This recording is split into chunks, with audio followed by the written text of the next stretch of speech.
I remember the moment clearly, the way the restaurant lights caught her hair, the laugh that had always been reserved for me spilling freely for someone else. My chest tightened and I froze halfway between disbelief and some quiet, sinking certainty. She didn't notice me at first. She was across the room talking to him, gesturing with her hands, her eyes sparkling in a way I hadn't seen in years. Not for me, at least. I watched, rooted to the spot, as the warmth in her smile and the tilt of her head went entirely to him. And in that instant something inside me snapped. I didn't yell. I didn't storm over. I didn't even take my phone out. I just watched. Because saying something felt futile. Because the moment was already gone, and maybe I had been blind for too long to see it coming. Started slowly weeks ago. The little things. Missed calls she claimed were just busy work. Texts she brushed off as nothing important. The way she'd leave the room suddenly when her phone buzzed. The quick smiles at a screen I couldn't see. I caught myself thinking, am I imagining this? Am I overreacting? But there's a difference between intuition and paranoia. My gut had been whispering the truth the entire time. I just didn't want to listen. Then there were the subtle changes in her energy toward me. She still kissed me good morning, still said, I love you. But the warmth was different, mechanical, practiced. Like she was performing a routine she'd memorized to keep me calm. And I found myself watching her too, studying her expressions, listening to her laughter, analyzing every word for signs I could no longer ignore. It all came to a head that night. I was supposed to meet her for dinner, but she ran into a friend and suggested we meet later. Something in her tone didn't fit. I should have gone home. I should have waited. But instead, I followed her quietly from a distance, my hands clenched into fists I didn't notice. And then I saw him. They were laughing over something trivial. He had that easy grin, the kind of grin that makes people forget the world.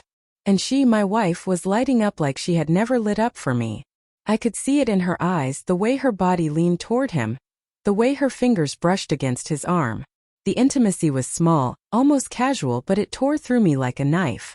I wanted to confront her right there, to demand answers, to beg for what we once had. But I couldn't. I couldn't find the words, and maybe I didn't want them. Because deep down, part of me knew that confrontation wouldn't change anything. Watching her, seeing her joy for another man, made it painfully clear that the part of her that loved me had already moved on.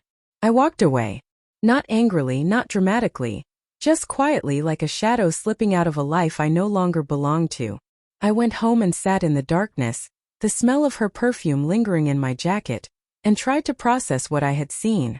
The disbelief, the heartbreak, the shame of being blind to the signs. It all collided inside me at once. Over the next days I replayed memories in my head. The dinners, the quiet nights at home, the whispered confessions of love. I realized how many of those moments now felt like rehearsals for a life I wasn't really part of anymore. The heartbreak was bitter, not just because of her actions, but because of the lies I had believed about us, about her, about me. I reached out once. A text sent in a moment of weakness. Can we talk? Her reply was polite but distant. I don't think that's a good idea. That was enough. Enough to confirm that the life I thought I shared with her was gone. I tried to remember why I had fallen in love with her.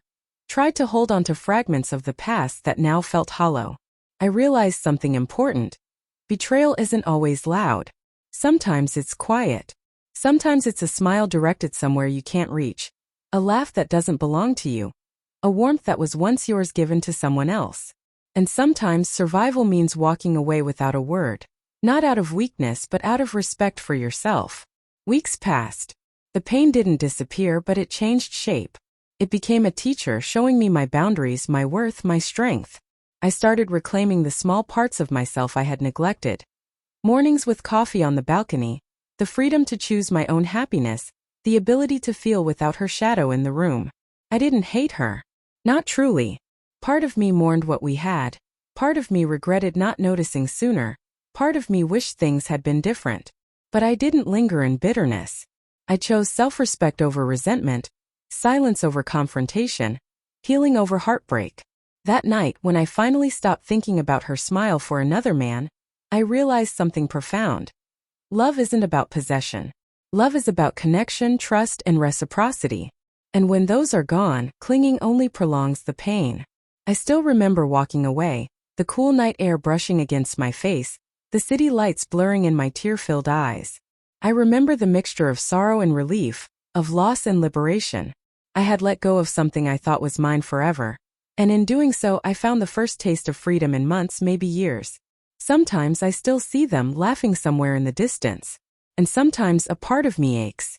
But mostly I feel the quiet strength of someone who chose to protect their heart, rather than beg for what was never fully theirs. I watched my wife light up for another man, and I walked away without a word. And in that silence I found myself again.